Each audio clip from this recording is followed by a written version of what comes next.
Good morning. I grew up with two pretty different versions of Christianity being presented to me each Sunday. My dad, a lifelong United Methodist, took me to his church every other weekend with him. And my mom, especially when I was young, went to more Pentecostal fellowships. I remember being very young and deeply internalizing feelings of guilt and shame from some pretty toxic church environments. Of course, over the course of my life and my studies in seminary, I've come to a realization that I genuinely feel is part of my life's work.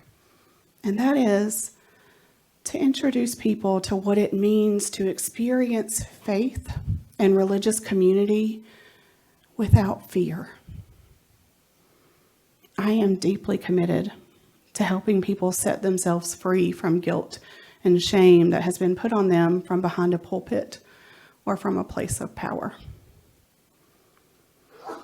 You know, the Hebrew Bible in the New Testament, there are over 365 instances of someone saying some version of "do not be afraid."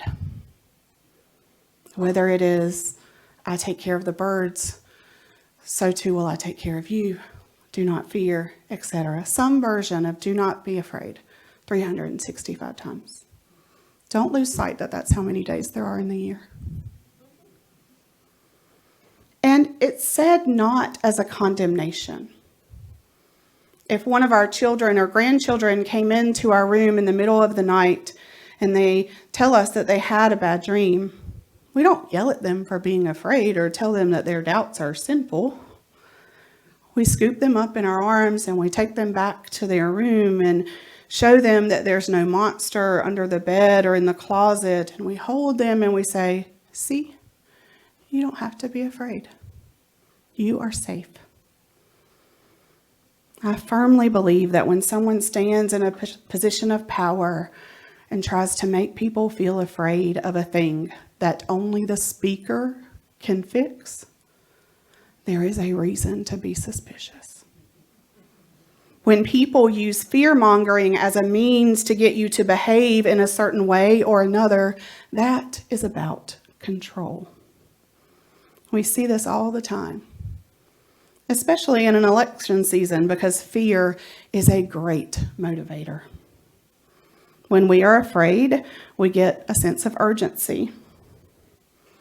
We get that adrenaline dump in our brain that gives us this sense that we have to do something right now. It's an emergency. We don't think, we do, right?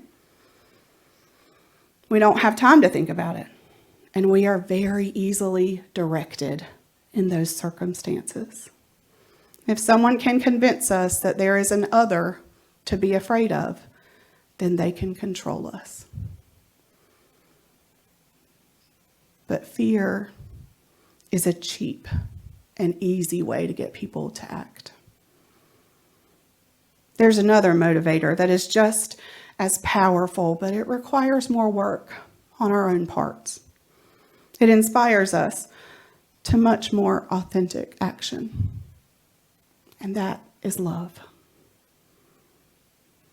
In 1961, when the American Unitarian Association merged with the Universalist Association in America, there were bylaws that were created for this new organization that was forming.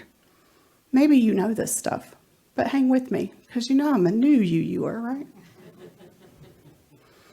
There are 15 articles within those bylaws. And of those articles, the one that most answers the question, what is a Unitarian Universalist anyway, is Article 2. Article 2 defines the purpose and principles of UUA. It's where the 7 principles and 6 sources used to live. I said used to, but you don't have to be afraid. It's okay. It's our statement of belief. It's literally what tells us why we gather. And that's important. Something else that's important about Article 2 is that there's a requirement written within it that says every 15 years you have to review me and maybe make changes to me. That's important for the democratic process, the people that we say that we are, that we're going to look back and say, are we in a different place now than we were 15 years ago? What do we need to change or add or remove? Specifically concerning language and order and formatting, those kinds of things.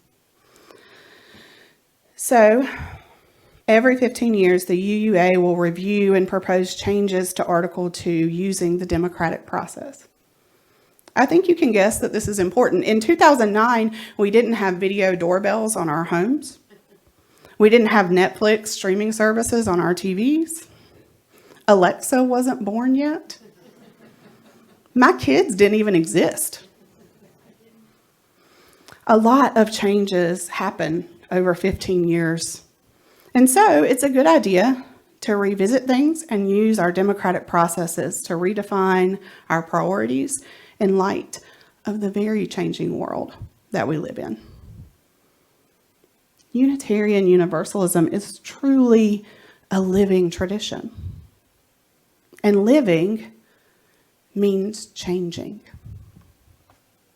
And still, change is hard. In fact, the changes to Article 2 that have been published now, that were published over the summer, that took years to create this time, are the most drastic changes that have happened to Article 2 in over 40 years. But we do not have to be afraid, because love is at the center. The format has changed.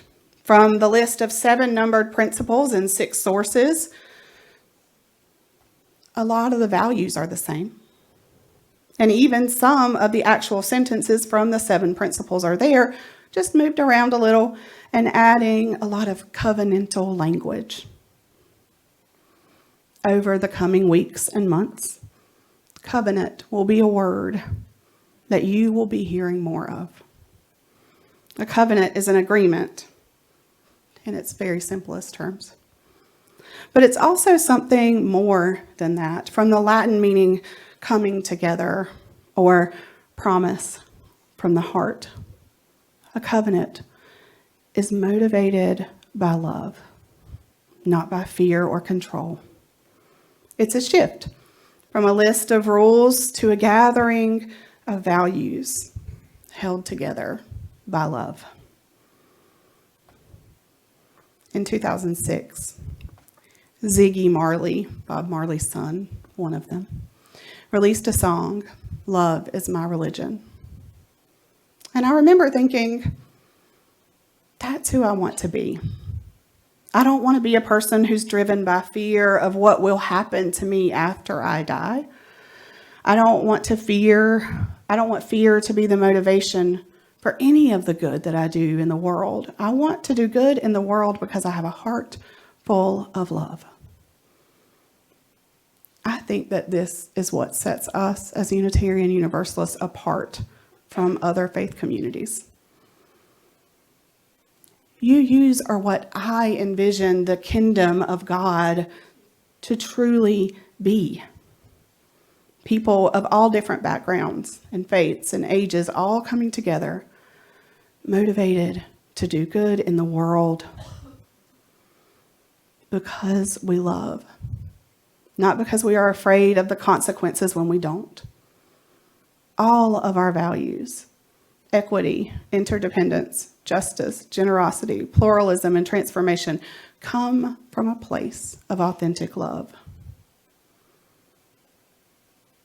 I hope, sincerely I hope, that you will be willing to hear any ideas that come from me as encouragement from a place of love, not one of admonishment or shame or fear. I hope that if you don't know this about me already, that you will come to know that I do not operate from a place of shame and blame, and that my only agenda is love. I say the things that I do, and I do the work and the job that I do because I love people. I recycle and try to reduce the waste that we produce as a family because I love the planet. My family adopts animals that have physical disabilities or would be difficult or otherwise not adoptable because we love animals. I admit when I'm wrong, and I let people over in traffic because love has to be the bottom line for me. I put boundaries around my time, sometimes poorly,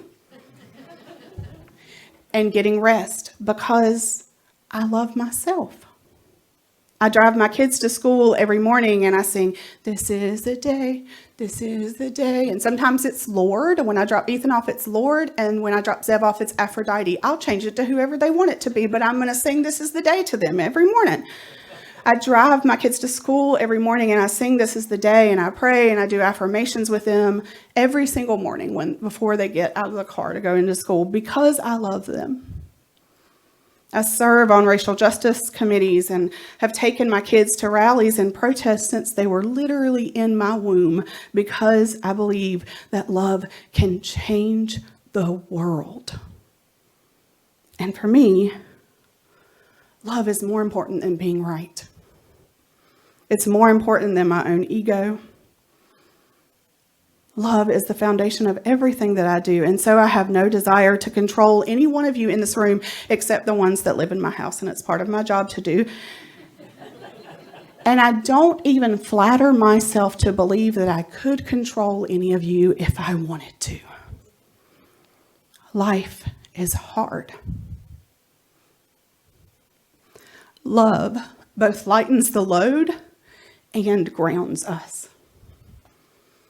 Mother Teresa was quoting as saying, "If you want to change the world, go home and love your family." And because we are, albeit dysfunctional, a family of sorts, I do hope that we can all come to that place together, that we can be motivated by love in all that we do. And I hope that even as we go through the motions of our lives every day, that we can check in with ourselves and ask ourselves from time to time, why am I doing this thing? To have some self-awareness of what it is that is motivating us. Are our actions or inactions motivated by fear, by stubbornness, or by compassion, by love? For now, maybe we can agree that keeping love and not fear as our motivator at the center has the potential to be what makes us different. This does come from the idea that we could all agree on something, but I choose to continue to be idealistic about it. When I was little, I remember crying myself to sleep one night because I had listened to secular music on the bus on the way home, begging for forgiveness for my sin for listening to New Kids on the Block. Some of you probably still think that's sinful, or at least a shame. It wasn't until after Ethan was born that I read a book. While I was pumping breast milk in the nursing mother's room at work, I read a book. It was by Rob Bell, titled Love Wins, a book about heaven, hell, and the fate of every person that ever lived. And so began my deconstruction process of the toxic theology that raised me. And in a lot of ways, I believe that that book saved my life, because it allowed me to begin to turn away from shame and toward love. And it set me free. And that's what's at the center of this new flower that is our symbol for Article 2 in the UUA. That's what that center highlights for me. For it to begin in love, that all of these other things must grow outward and return to love. It's a turning away from the status quo. It's easy to be afraid. It's actually our primal nature to be afraid. It's what's helped us survive as a species. It is much harder to love and to be motivated by that love to do uncomfortable things. That's a superpower. This is an opportunity. As we study Article 2 over the next few months, this is an opportunity to keep our motivations pure. To remember why we are here, not just at the UU, but here in this world, here in this lifetime. And I hope that we can together review the UUA's new Article 2 as a series run simultaneously to our Plaque on the Wall series. There's a lot to learn right now. My plan is that as we go petal by petal at a time, by the end, we will bloom into our new understanding of our values as UUs. There are copies, not very many, about 15 or so copies of the new Article 2 that I have that you are welcome to. I'll place them on the table out there. We did not have bulletins this morning. We're sorry for that, but there are copies of this, and we'll also make sure that hopefully it will be sent out in the update so you'll have a version to kind of review for yourself. May we root ourselves in love and find the wings that can help us soar. And so it is.